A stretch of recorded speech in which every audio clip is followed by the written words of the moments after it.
जय हिंद एवरीवन। तो मैं आज Bihar civil court clerk mains exam का सेट 2 लेके आया हूँ और ये जो सेट है इसमें टोटल 90 क्वेश्चन है, 90 मार्क्स के। ठीक है। सेक्शन ए जो है ये ऑब्जेक्टिव रहेगा। इसमें टोटल 35 क्वेश्चन है, 35 मार्क का।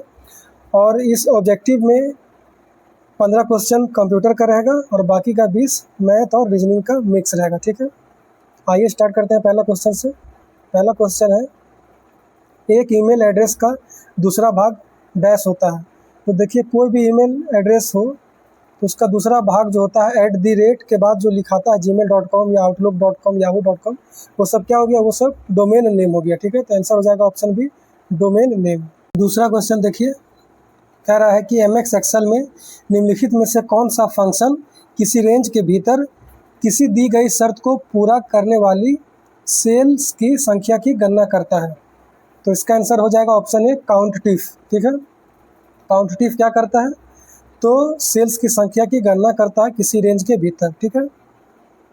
तीसरा क्वेश्चन देखिए, एमएस वर्ड 2007 में इंसर्ट टैब के टेबल मेन्यू में निम्नलिखित में से कौन सा विकल्प नहीं होता है। नहीं होता है, ये आपसे पूछ रहा है। तो देखिए, एमएस वर्ड 2007 के इंसर्ट टैब के टेबल में ये जो है ऑप्शन ए, क्विक टेबल ये होता है, ड्रॉ टेबल भी होता है, इंसर्ट टेबल भी होता है, रिमूव हेडर नहीं होता है। तो यही आपका सही आंसर हो जाएगा, क्या, option number C, remove header. ठीक है। 4 नंबर देखिए, एमएस वर्ड में डॉक्यूमेंट को बंद करने के लिए निम्नलिखित में से किस शॉर्टकट कुंजी का उपयोग किया जाता है। तो डॉक्यूमेंट को बंद करने के लिए एमएस वर्ड में शॉर्टकट जो की है, शॉर्टकट की, वो Ctrl+W है। ठीक है। Ctrl+W हो जाएगा इसका सही आंसर। 5 नंबर है, निम्नलिखित में से कौन सा विभिन्न संबंधित वेब पेजों का एक केंद्रीय स्थान है। तो इसका आंसर हो जाएगा वेबसाइट। ठीक है। वेबसाइट में क्या होता है, तो बहुत सारा वेब पेज का एक समूह होता है। ठीक है। वेबसाइट हो जाएगा आंसर। 6 नंबर कह रहा है, बाइनरी संख्या कितना का डेसिमल पद्धति में मान होगा। तो क्या मान होगा। अगर आपको बाइनरी संख्या का डेसिमल पद्धति निकालने आता है तो अच्छी बात है, नहीं आता है, अगर आपको सीखना है तो आप बताइएगा, मैं नेक्स्ट सेट में इस तरह का क्वेश्चन का सॉल्यूशन भी दे दूंगा। ठीक है। इसका अभी फिलहाल आंसर हो जाएगा बी। ठीक है। 7 नंबर देखिए, एमएस वर्ड 2010 में कार्य करते हुए जब हम तस्वीर पर क्लिक करते हैं तो ग्राफिक्स के आकार को बदलने के लिए इसके चारों ओर हैंडल नज़र आते हैं।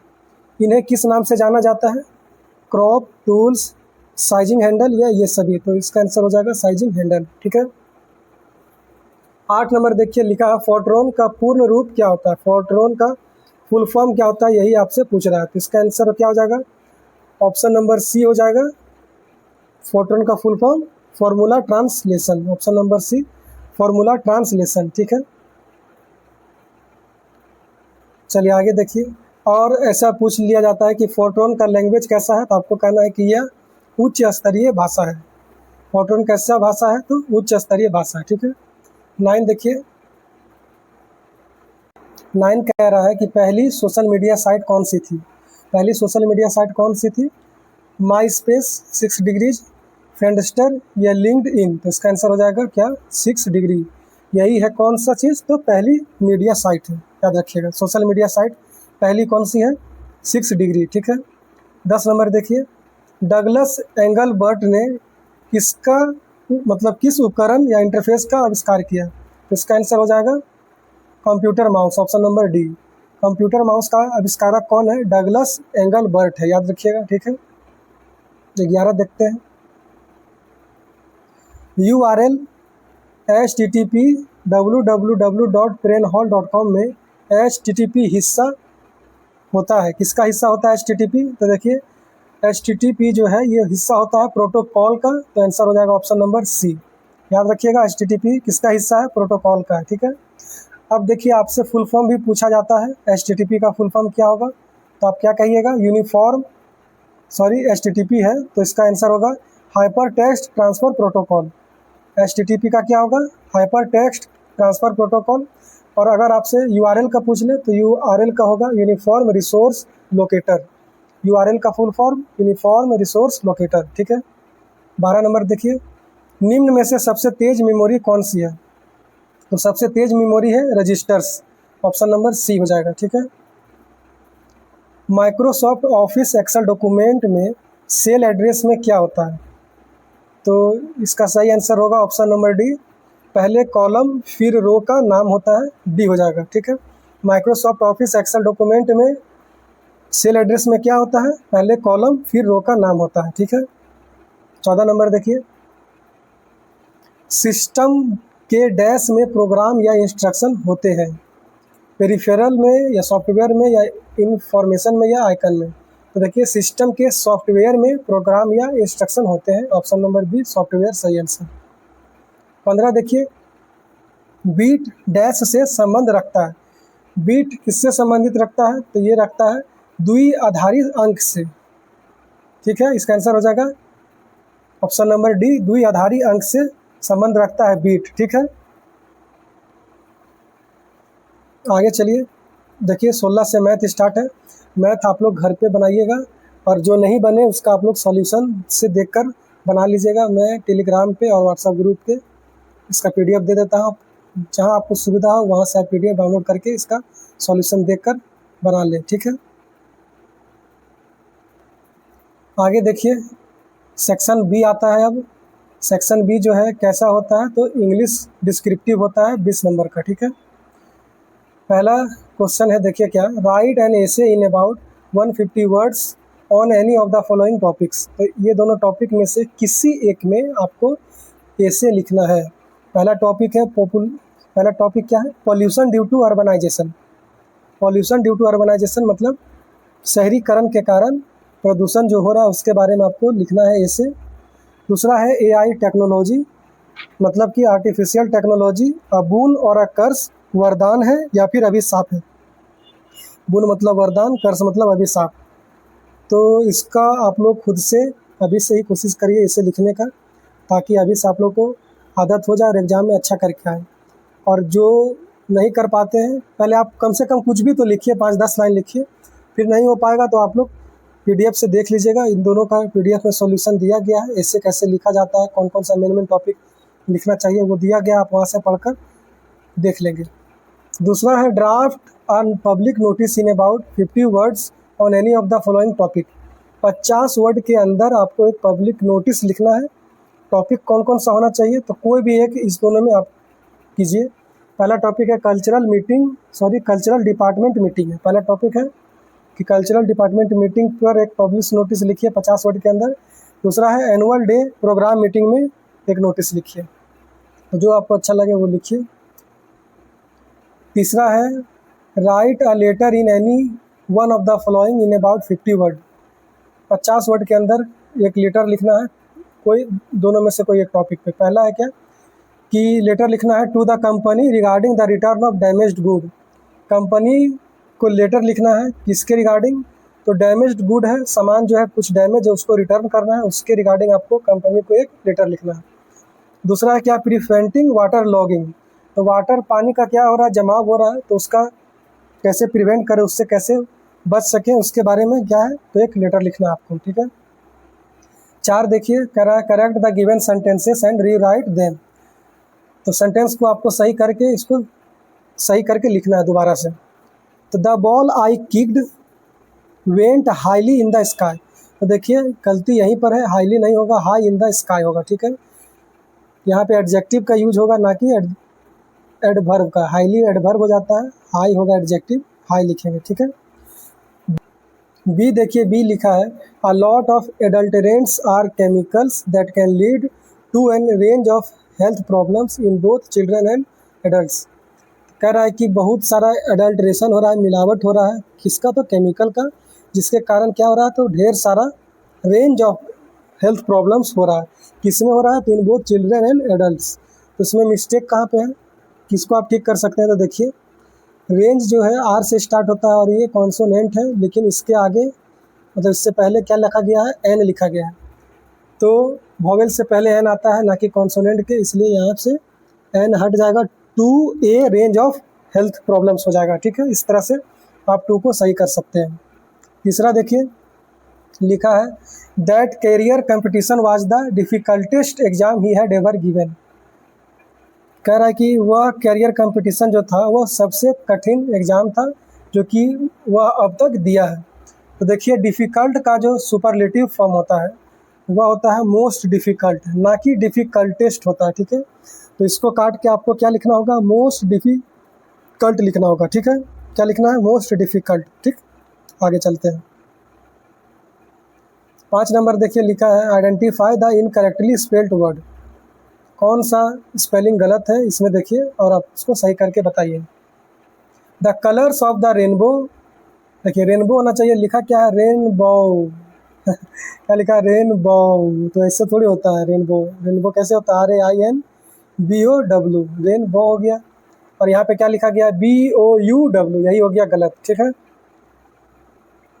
20 देखिए the question air used by the researchers was of top quality. तो देखिए क्वेश्चन एयर मतलब प्रश्नों का एक समूह, क्वेश्चन का एक ग्रुप होता है।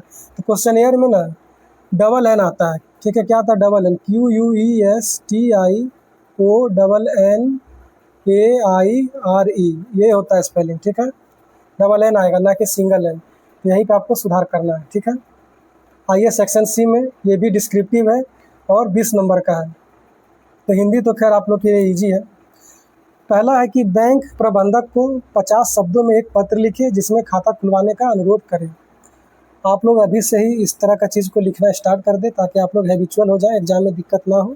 दिक्कत होने का मतलब क्या है, ऐसा नहीं है कि कोई लेटर पत्र नहीं लिख पाएगा, सब लोग लिखेंगे। बस ध्यान रखने का बात यह है कि अपने लेटर को कम से कम शब्दों में लिखिए, 50 शब्द के अंदर लिखें। अगर अभी से आप प्रैक्टिस नहीं करते हैं, एग्जाम हॉल में गए, लेटर लिखे और जब काउंट किया तो पता चला कि 60 वर्ड में चला गया, 50 से प्लस हो गया, फिर आप हताश हो जाएंगे, टेंशन में आके फिर उसको काटेंगे, फिर से लिखना स्टार्ट करेंगे, तो इस तरह से आपका टाइम का लॉस होगा।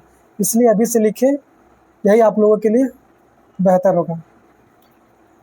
आगे देखिए नीचे वर्णित किन्हीं एक शीर्षक पर निबंध लिखें। निबंध लिखना आपको कोई एक पर, पहला है धर्म जीने का आधार, या दूसरा समान नागरिक कानून संहिता। तीसरा देखिए नीचे दिए गए मुहावरों का अर्थ बताते हुए प्रत्येक पर वाक्य बनाएं। तो देखिए वाक्य तो आप कुछ भी बना सकते हैं, बाकी मुहावरे का जो मीनिंग है मैं वो आपको बता देता हूँ। अकल के घोड़े दौड़ाना, अकल के घोड़े दौड़ाने का क्या अर्थ होता है? आप लोगों को ऐसा कुछ अभी तक पढ़े होंगे या नहीं पढ़े होंगे, ज़रूर पढ़े होंगे। तो बताइए अकल के घोड़ा दौड़ाने का क्या अर्थ होता है? इसका अर्थ होता है बिना वजह कल्पनाएं करना। क्या होता है? बिना वजह कल्पनाएं करना। वाक्य में आप कुछ भी बनाइए, मैं एक वाक्य बोल देता हूँ। बिना सच्चाई जाने अकल के घोड़े दौड़ाने का कोई फ़ायदा नहीं, ठीक है। बी देखिए आँख की किरकिरी बनना, तो इसका अर्थ होता है नापसंद होना, ठीक है। अब जब वाक्य बनाइएगा तो कुछ भी लिख दीजिए। मैं आपको एक वाक्य सुना रहा हूँ, अपने व्यवहार के कारण वह सबकी आँख की किरकिरी बन गया, ठीक है, ये हो गया। तीसरा चादर देखकर पैर फैलाना, इसका अर्थ होता है अपनी क्षमता के अनुसार काम करना। वाक्य बनाइए, हमें हमेशा चादर देखकर ही पैर फैलाना चाहिए, ठीक है। आगे देखिए लिखा है गुड़ गोबर करना, तो गुड़ गोबर करना का अर्थ होता है बनते काम को बिगाड़ देना। वाक्य बनाएं, तो वाक्य में ऐसे लिख सकते हैं कि जल्दबाजी में उसने सारा काम गुड़ गोबर कर दिया, ठीक है। आगे देखिए 4 नंबर, निम्न नीचे दिए गए अशुद्ध वाक्यों को शुद्ध करें। तो ये सब में अशुद्धि है, आपको शुद्ध करना है, ठीक है। देखिए ए में क्या शुद्ध कर सकते हैं, रामू आज स्कूल नहीं गया। तो देखिए रामू जो है, रामू दीर्घिकार लगेगा, ठीक है। स्कूल जो होगा वो भी दीर्घिकार होगा, स्कूल नहीं, नहीं नहीं बोलते हम लोग, नहीं, एक हो गया नहीं, तो नहीं लगेगा, नहीं लगेगा, ठीक है। अनुस्वार दे देंगे तो यहाँ पे नहीं हो जाएगा, यही सही होगा। बी देखिए बच्चे पार्क में खेल रहे हैं होता, ठीक है ना, रहे हैं, लेकिन लिखा क्या है, रहे हैं, डबल ए हो गया, ठीक ना। एक होता है ए कार, एक होता है आई कार, तो यहाँ पे आई लिख दिया तो आई नहीं होगा, ठीक है। बच्चे पार्क में खेल रहे हैं, ठीक है, ये होना चाहिए। और है होगा है, ना कि है होगा, अनुस्वार लगेगा, ठीक है। अगला देखिए लिखा सी किताबें। आप बताइए कि किताबें बोलते हैं या किताबें बोलते हैं, क्या बोलते हैं, किताबें नहीं ना, किताबें बोलते होंगे आप लोग, किताबें, तो लगेगा अनुस्वार यहाँ पे, तब किताबें सही होगा। अलमारी में रखा है नहीं होगा, रखी है होगा, ठीक है, रखी है, ठीक है। फिर देखिए चौथा, वह अपना काम सही समय पर करता है होगा, ना कि है। वह अपना काम सही समय पर करता है तो है हो जाएगा, ना कि है होगा, अनुस्वार नहीं देना है। और सही का जो स्पेलिंग है ये ऐसा सही होगा, दुर्घीकार लगेगा, ठीक है। पांचवा देखिए, अध्यापक, वाह बहुत अच्छा लिखा है, अध्यापक ऐसा थोड़ी होता है, क्या होता है, अध्यापक होता है, अध्यापक। अध्यापक बच्चों को सिखाते हैं, नहीं है, अध्यापक बच्चों को सिखाते हैं होगा, ठीक है, ना कि है। तो यहाँ पे सुधार होगा दोनों जगह पे, ठीक है, इस तरह से ये सुधर जाएगा। अब देखिए सेक्शन डी, जिसमें कि जनरल नॉलेज और करंट अफेयर आता है। तो देखिए ये सब शॉर्ट आंसर है, ठीक है ना, लघु उत्तरीय प्रश्न है, छोटा छोटा आंसर इसका होगा। पहला क्वेश्चन है क्या है, भारतीय संविधान का कौन सा अनुच्छेद शिक्षा और संस्कृति की सुरक्षा का प्रावधान करता है? तो इसका आंसर हो जाएगा अनुच्छेद 29 और अनुच्छेद 30। शिक्षा और संस्कृति की सुरक्षा का प्रावधान अनुच्छेद 29 और 30 करता है, ठीक है। लोकटक झील किस राज्य में स्थित है? तो ये तो सभी जानते हैं कि ये हो जाएगा मणिपुर में, ठीक है, मणिपुर में है, ठीक है। भारत में नोटबंदी की घोषणा कब हुई थी? किसी को याद है ऐसा आंसर? आंसर होगा 8 नवंबर 2016। 2016 में हुआ था नोटबंदी, ठीक है। चौथा क्वेश्चन है, भारतीय राष्ट्रीय कांग्रेस का पहला अधिवेशन कब हुआ था? तो 1885 में हुआ था। कहाँ हुआ था? तो बम्बई में हुआ था, उस समय बॉम्बे कहलाता था, मुंबई, बम्बई हो जाएगा, ठीक है। पांचवा देखिए, राष्ट्रीय हरित अधिकरण, जिसको कि एनजीटी बोलते हैं इंग्लिश में, नेशनल ग्रीन ट्रिब्यूनल, इसका मुख्य उद्देश्य क्या है? तो इसका मुख्य उद्देश्य है पर्यावरण से संबंधित मामलों का त्वरित समाधान। पर्यावरण से संबंधित मामलों का त्वरित समाधान, त्वरित समाधान मतलब जल्दी से समाधान। आगे देखिए, जी कह रहा है भारत का पहला डिजिटल गांव कौन सा है? तो भारत का पहला डिजिटल गांव जो है वो है अकोदरा, अकोदरा, ठीक है, अकोदरा है। ये गांव है कहाँ पे? तो गुजरात राज्य में है, ठीक है। एच नंबर कह रहा है, राष्ट्रीय आपदा प्रबंधन प्राधिकरण एनडीएमए कब स्थापित हुआ? तो ये स्थापित हुआ 2005 में, आप लोग याद रखिएगा, ठीक है, 2005 हो जाएगा सही आंसर, ठीक है। आई कह रहा है, किस देश ने 2024 में नेट जीरो कार्बन उत्सर्जन के लक्ष्य की घोषणा की है? तो 2024 में ऐसा घोषणा कौन किया? अमेरिका ने किया। कौन किया? अमेरिका ने किया। अमेरिका ने ये घोषणा किया कि मैं 2050 तक नेट जीरो कार्बन उत्सर्जन करने वाला देश बनूंगा, ठीक है। नेक्स्ट देखिए, कह रहा है जे नंबर, प्रधानमंत्री गरीब कल्याण योजना 2024 में किन क्षेत्रों पर ध्यान केंद्रित करेगी? तो यह केंद्रित करेगी स्वास्थ्य, शिक्षा और महिला सशक्तिकरण। स्वास्थ्य, शिक्षा और महिला सशक्तिकरण, ठीक है। आगे देखिए के नंबर, वर्ष 2024 में कितने व्यक्तियों को भारत रत्न सम्मान से सम्मानित किया गया? तो 2024 में भारत रत्न 5 लोगों को मिला है, आंसर होगा 5। नाम एक बार सुन लीजिए, नाम है चौधरी चरण सिंह, कर्पूरी ठाकुर, लाल कृष्ण आडवाणी, MS स्वामीनाथन और नरसिम्हा राव, ठीक है। एल नंबर देखिए, विश्व का सबसे बड़ा महाद्वीप कौन सा है? तो विश्व का सबसे बड़ा महाद्वीप हो जाएगा एशिया महाद्वीप, क्या हो जाएगा? एशिया, ठीक है। आगे देखिए एम नंबर, भारतीय संविधान की प्रस्तावना में कौन सा शब्द 42वें संविधान संशोधन में जोड़ा गया है? तो ये कौन कौन सा शब्द हो जाएगा? पहला तो हो जाएगा समाजवादी, समाजवादी। दूसरा क्या हो जाएगा? पंथ निरपेक्ष, पंथ निरपेक्ष, ऐसा तो आप लोग पढ़े ही होंगे, ठीक है। सबसे भारी धातु कौन सी है ये बताइए? तो इसका आंसर हो जाएगा ऑस्मियम, यही सबसे भारी धातु है। लास्ट है ओ नंबर, भारत का सबसे बड़ा कृषि निर्यात उत्पाद कौन सा है? तो ये हो जाएगा क्या? बासमती राइस, क्या हो जाएगा? बासमती चावल, ठीक है, यही आंसर हो जाएगा इसका। तो देखिए इस तरह से सेट 2 को भी कंप्लीट कर दिए हैं। मैथ रीजनिंग का सॉल्यूशन जो है PDF में आपको मिल जाएगा। PDF आप टेलीग्राम से डाउनलोड कर लें, ठीक है, या आप टेलीग्राम यूज़ नहीं करते हैं, अगर ऐसा कुछ है तो आप मेरा व्हाट्सअप नंबर पे अपना नेम लिखकर मैसेज कर दें, मैं आपको व्हाट्सएप ग्रुप में ऐड कर दूंगा, वहाँ पे आप PDF मिल जाएगा आपको आराम से। देखिए, लड़की और लड़का के लिए अलग अलग ग्रुप बना है प्राइवेसी के लिए, तो किसी को किसी प्रकार का दिक्कत नहीं होगा, ठीक है। बाकी मेरा वीडियो को सपोर्ट कीजिए, और आप लोगों को और क्या सुधार चाहिए, अगर आप चाहते हैं कि सर और सारा क्वेश्चन को थोड़ा डिटेल में भी एक्सप्लेन करें, ऐसा चाहते हैं तो आप प्लीज़ कमेंट करें, या फिर आप चाहते हैं कि नहीं इसी तरह से आप क्लास लें, तो वो भी आप कमेंट करिए, ठीक है।